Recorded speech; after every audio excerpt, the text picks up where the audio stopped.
Boa noite, pessoal. Tudo bom? Rapaz, deu mais gente do que eu imaginava. Aumenta a responsabilidade, né? Ainda mais com a turma que também vai estar vendo depois lá.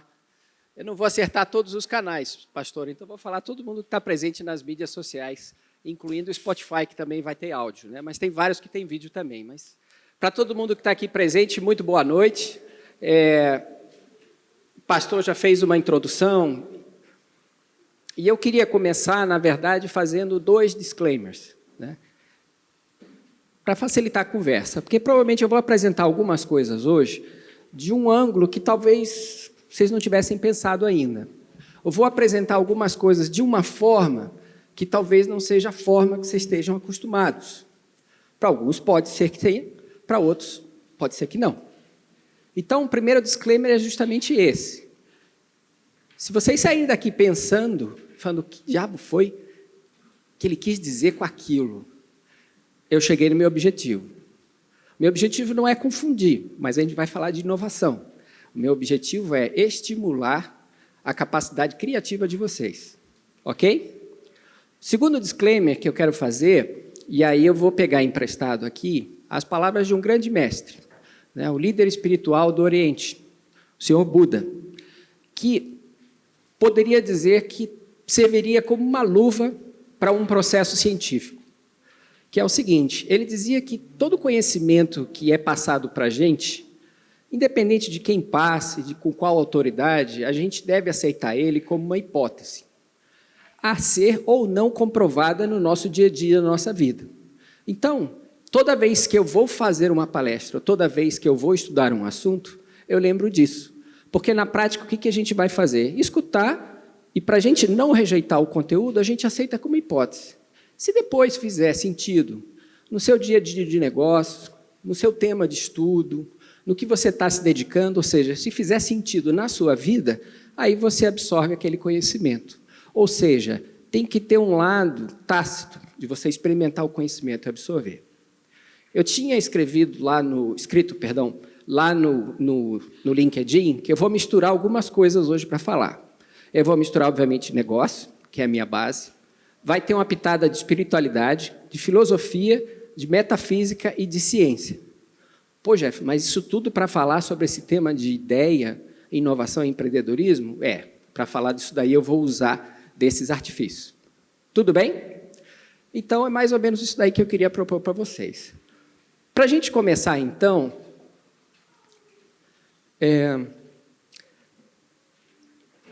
já está no título da apresentação, então não adianta nem eu fazer a pergunta, né? Mas existe uma coisa que junta inovação e empreendedorismo. Existe uma coisa que todo mundo que está trabalhando, seja com inovação ou seja com empreendedorismo, tem que fazer. No fundo, as duas coisas são a mesma coisa, se a gente for pegar a essência disso. Os 2 processos são o mesmo processo. A diferença básica é que quando a gente está inovando, ou dito trabalhando num projeto de inovação, a gente pode estar querendo inovar num processo, ou seja, na forma de fazer alguma coisa. E a gente lá no Parque Tecnológico tem várias empresas que estão dedicadas exatamente a isso. Como é que eu faço para produzir melhor os bens que estão aqui? Como é que eu faço para melhorar o meu serviço? Então, elas estão buscando inovar, melhorar alguma coisa que está ali. Ou elas podem estar querendo criar um produto ou um serviço novo para lançar no mercado. Eu trabalhei muitos anos numa multinacional, no Unilever, e era isso que a gente fazia o tempo todo. Vou lançar qual tipo de sabonete, qual é a necessidade de shampoo que uma mulher tem, que tem o cabelo XYZ, e a gente trabalhava com o processo de inovação de produtos e de serviços. Por outro lado, quem decide empreender, e essa palavra está cada vez mais presente no nosso dia a dia, aí é uma inovação radical. Por quê? Porque a pessoa quer construir um negócio. Então, se a gente fala que uma inovação pode ser um processo, um produto, quando você quer criar um negócio, é uma inovação desse tamanho. Então, as 3 coisas trabalham com um processo. E só um processo. E eu acho que deve ter alguma coisa na cabeça de Deus para que tanta gente trabalhe com isso ultimamente. Não é possível, deve estar nos planos dele. O que é isso? A gente trabalha com ideias. e com a materialização dessas ideias. Então, hoje, eu vou falar sobre isso com vocês. E como é que a coisa começa? Seja para inovar, seja para empreender. Quem que consegue lembrar, quando a gente fala de ideia, qual que é o símbolo que a gente associa com isso? Não é música, é símbolo. Uma lâmpada. Como é que está essa lâmpada? Acesa? Não está apagada. E quando ela acende?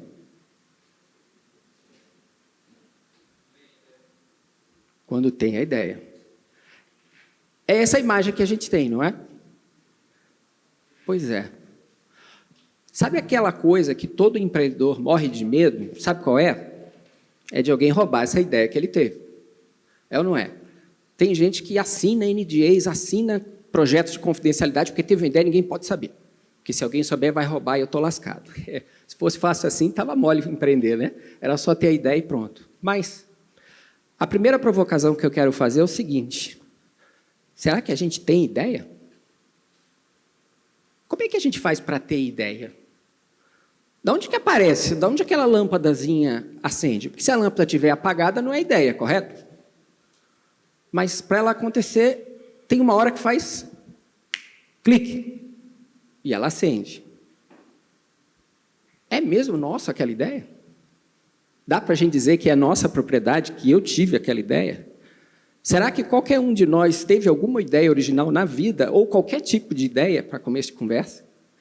Ou será que a gente é arrogante o suficiente para achar que a partir do momento que a gente tem uma ideia, essa ideia é nossa? Essa é a primeira provocação. E qual que é a ideia que eu quero apresentar para vocês? É que a gente não tem uma ideia. A gente reconhece uma ideia, ou a gente captura uma ideia. Ela surge de algum lugar. É quase como se a ideia estivesse numa outra dimensão. E por algum motivo, na hora que a gente está passando por ali, pensando num determinado assunto, pof, ela aparece. Existem vários experimentos quando a gente trabalha com mais de uma dimensão, ou melhor, mais de 3 dimensões, que aqui é o nosso dia a dia, de como um objeto em 4 dimensões aparece quando ele cruza no universo com 3 dimensões. É difícil a gente entender isso, porque a gente não está acostumado a pensar numa 4ª dimensão e a gente não sabe nem olhar para onde que ela é. Então, se vocês procurarem, tem vídeos lá atrás do Carl Sagan, um físico, foi muito famoso com um seriado na década de 80 chamada Cosmos. Tem reedição mais moderna de um dos alunos dele. O que ele fazia? Você imagina uma superfície plana, e o nome disso que eles deram foi Planolândia, onde tudo que está ali é plano. Então, você tem os quadrados, os triângulos, mas você não tem nenhum objeto sólido, porque um objeto sólido, na verdade, tem uma componente na vertical que não aparece naquele plano. Ok? Como que um objeto sólido, como, por exemplo, uma maçã, apareceria nesse plano? Você imagina que todos nós somos quadrados, triângulos, na Planolândia. E, de repente, chega uma maçã. Uma maçã é um objeto em 3 dimensões, concorda? Tá. Imagina quem está aqui conversando e, de repente, vem uma voz do além. Eu sou a maçã. Só ele fala, ué, mas da onde saiu esse troço? Nós somos seres em 2 dimensões, a gente não consegue enxergar uma terceira.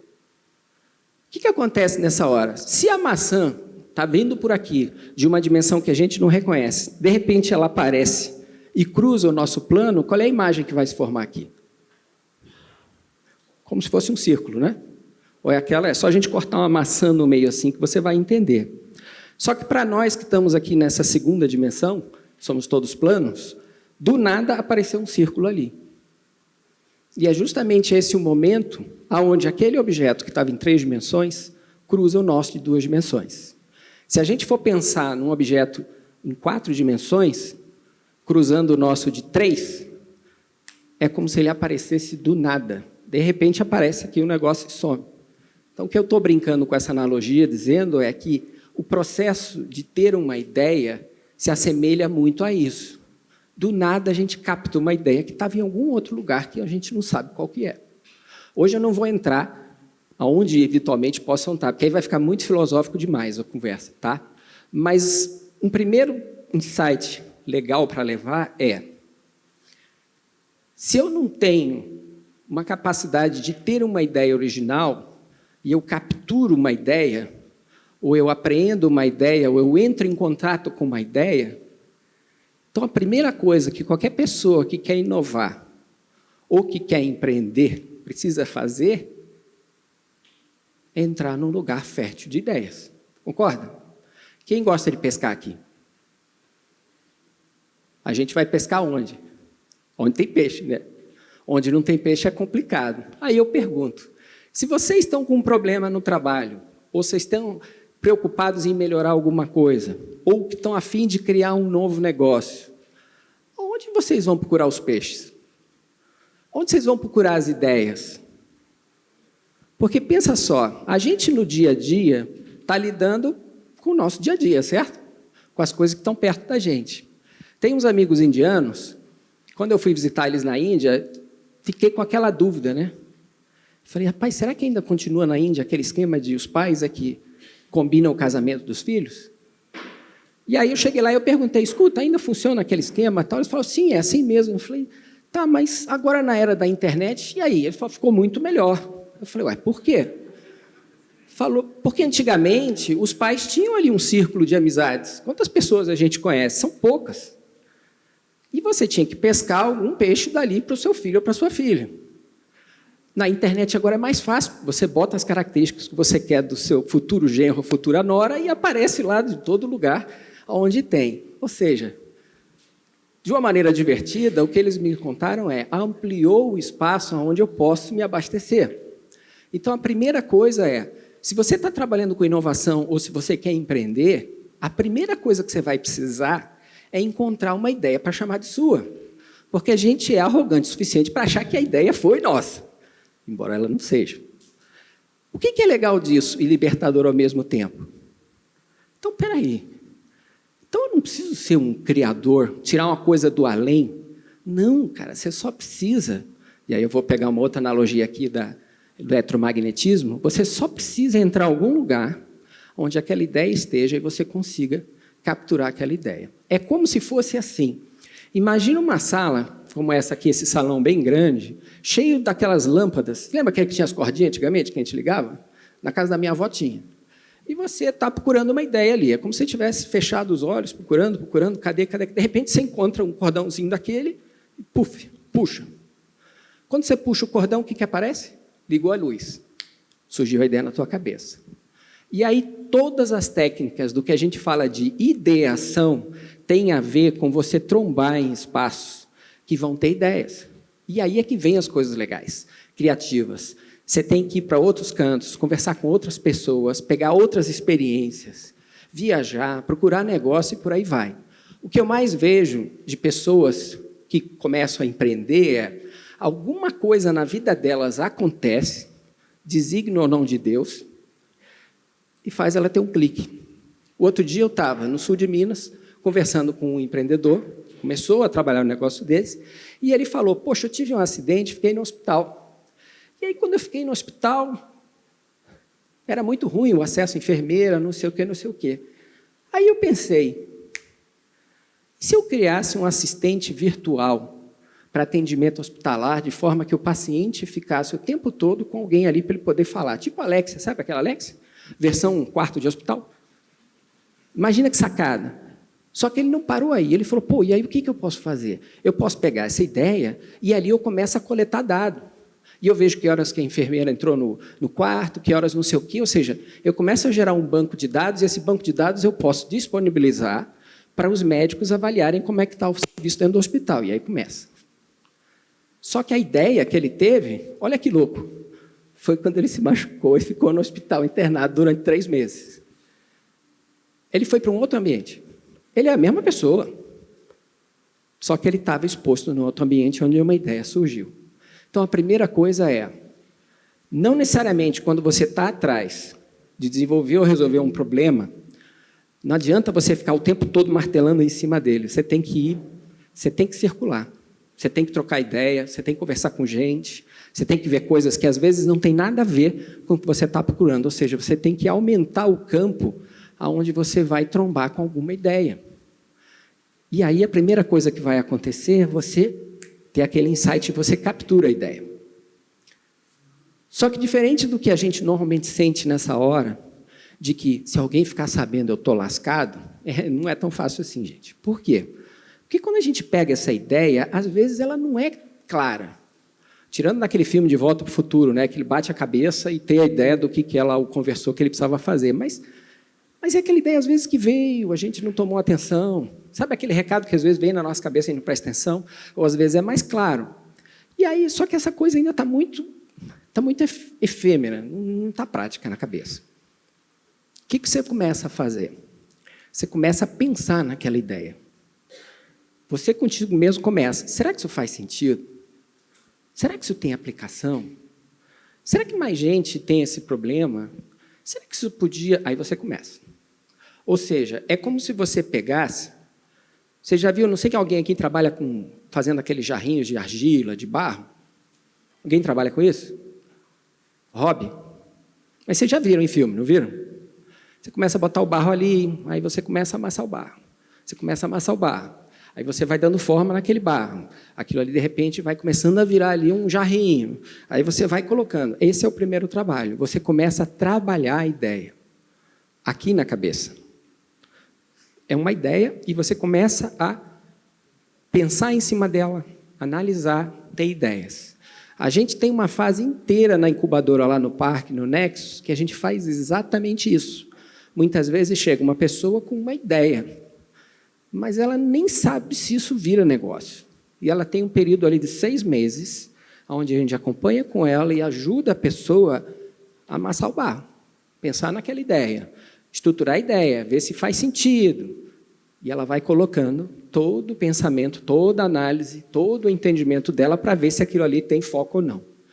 Essa parte é muito importante, porque, por 2 coisas. Primeiro, esse é o local onde as ideias de novas empresas morrem. A maior quantidade de não dar certo é aí. Porque, às vezes, uma ideia parece legal.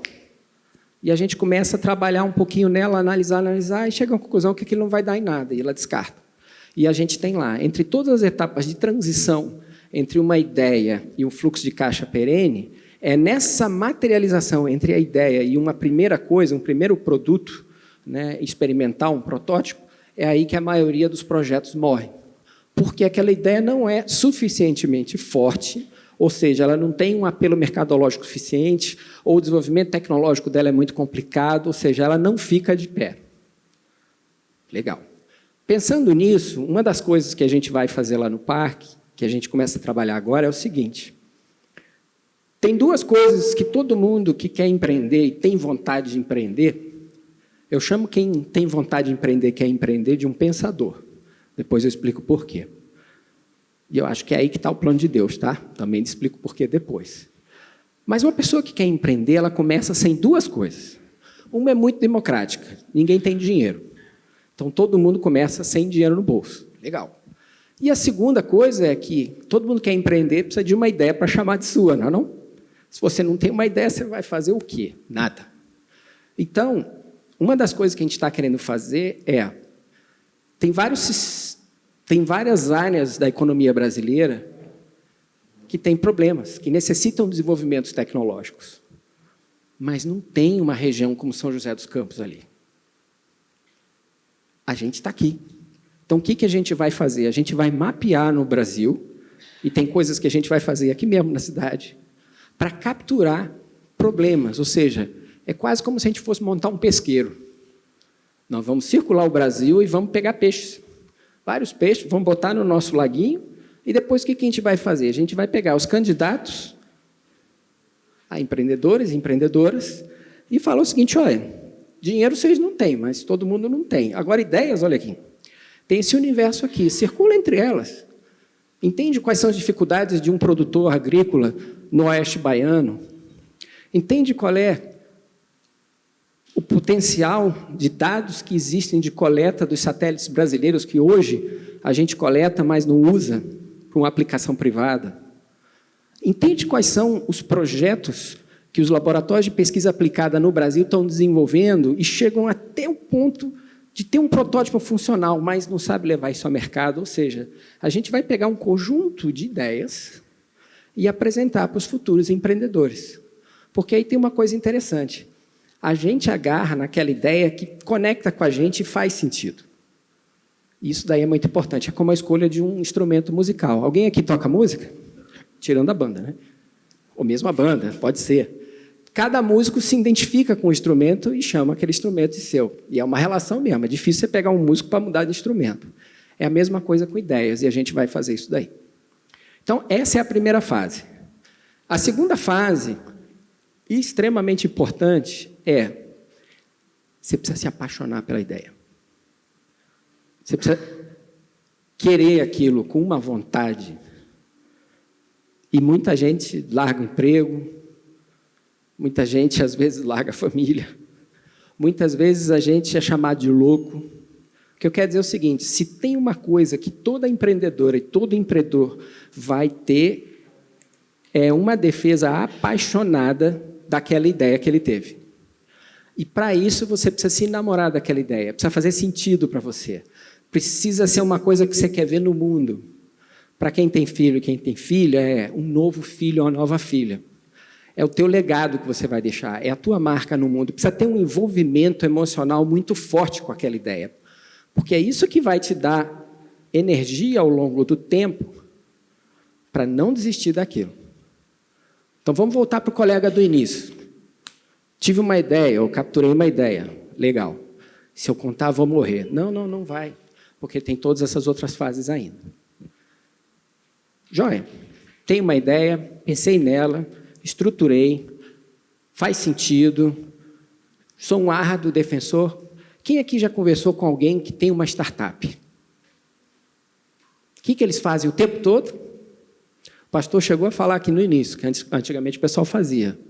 Pitch do elevador. Isso nada mais é do que a capacidade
ideia bacana, né?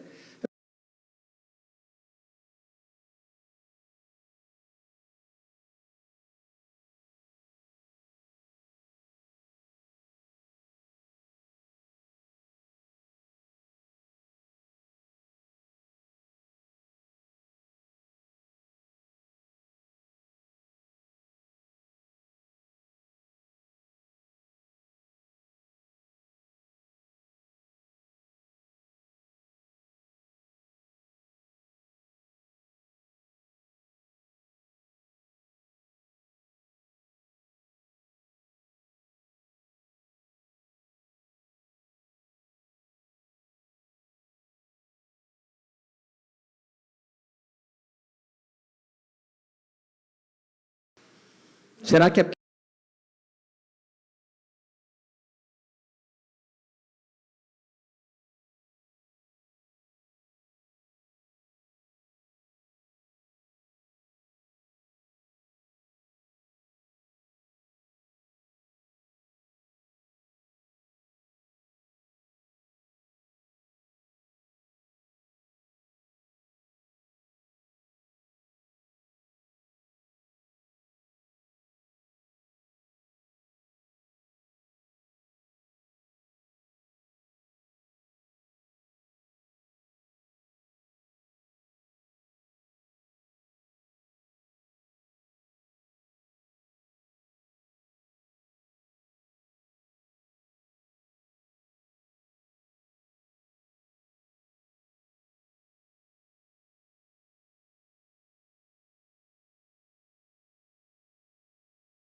formar o planeta?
pedaços da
E para fechar, eu diria o seguinte: